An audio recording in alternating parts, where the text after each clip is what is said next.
Sa tingin ko, magtutuloy-tuloy na yung pagkawala ng tiwala ng mga Pilipino kay Marcos. Ang expectation kasi ng karamihan na Pilipino ay uunlad tayo sa panahon ni Marcos. Magiging maganda ang takbo ng Pilipinas dahil nga ang Pangulo ay mayaman, galing sa buhay na pamilya, yung tatay niya ay naging Pangulo, pinatalsik sa Pilipinas, at babawi siya para mapaganda ang Pilipino. The opposite happened. Kabaliktaran ang nangyari. So yung expectation ng mga tao, lalo na ngayon na talagang laganap ang korupsyon, talagang napalitan ito ng pagdududa, pagkawala ng tiwala, at sa tingin ko, hindi na ito mababawi. Alalahanin nyo, yung tiwala pag nawala, mahirap nang ibalik. Kahit sa mga personal natin na relasyon, ganun talaga nangyayari.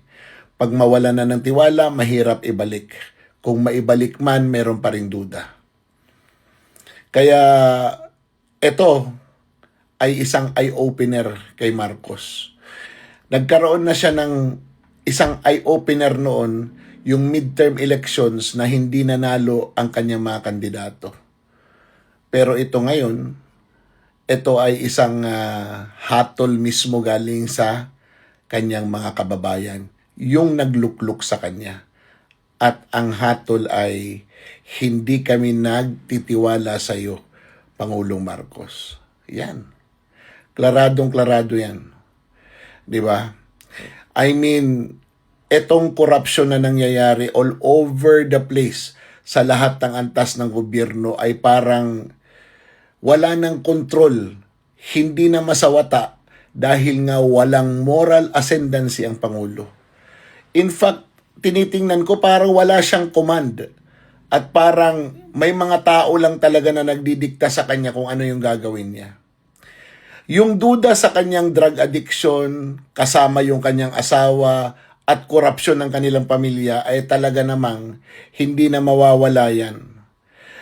At ang pagpipilit nila na palaging ilihis ang issue papunta kay Sara Duterte ay hindi nakakatulong. Lalo lang nagpapasama sa kanila kasi ang mga tao, kahit na anong gawin ninyo naman, Mr. President, mahal ng mga tao ang mga Duterte. Yung mga pagpapalabas ninyo na ang tatay nyo karton, hindi nakatulong yan. Kasi lumabas tuloy na yung nanay nyo penguin. Di ba? At ang kalaban ko bayot. Naisingit ko pa yun. I mean, let us look at the practical side. Mr. President, you should consider vacating your post. Ito naman ay sarili kong opinion. Because the more you stay there, the more nababagsak ang Pilipinas, the more masisira ang ekonomiya, at the more mawawalan ng tiwala ang mga namumuhunan sa ating bansa sa kalagayan ng Pilipinas. Kasi sa liderato mo, there is already uncertainty. Hindi na sigurado ang mga investors kung makakapagtuloy ka pa, magkakagulo, o babagsak ang ekonomiya. There are a lot of things na uncertain sa pamamahala mo. So do the right thing. Make a constitutional change. Kahit lang magpa-hair follicle test ka. Alam mo, Mr. President, dito ka lang nag-negative sa survey. Pero sa hair follicle test, I think you should think positive. Anyway, sana i-consider mo yan. The transition must be constitutional and dapat hindi payagan na maging extra constitutional ang transition. Dapat it should be within the 1987 Constitution, which says that the Vice President, should the President be unable to perform his functions, will become President. O paano? Mainis na lang muna kayo dyan, ha? Dahil kami, kahit anong gawin nyo, masaya lang kami. Sayang ang bayot.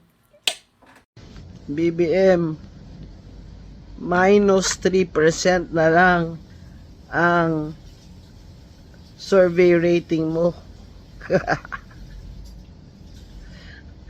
confirmed by SWS, yung pahayag survey ng Publicus, minus 26% ka pa. Sige. Sige pa. 3 years more? Okay pa more?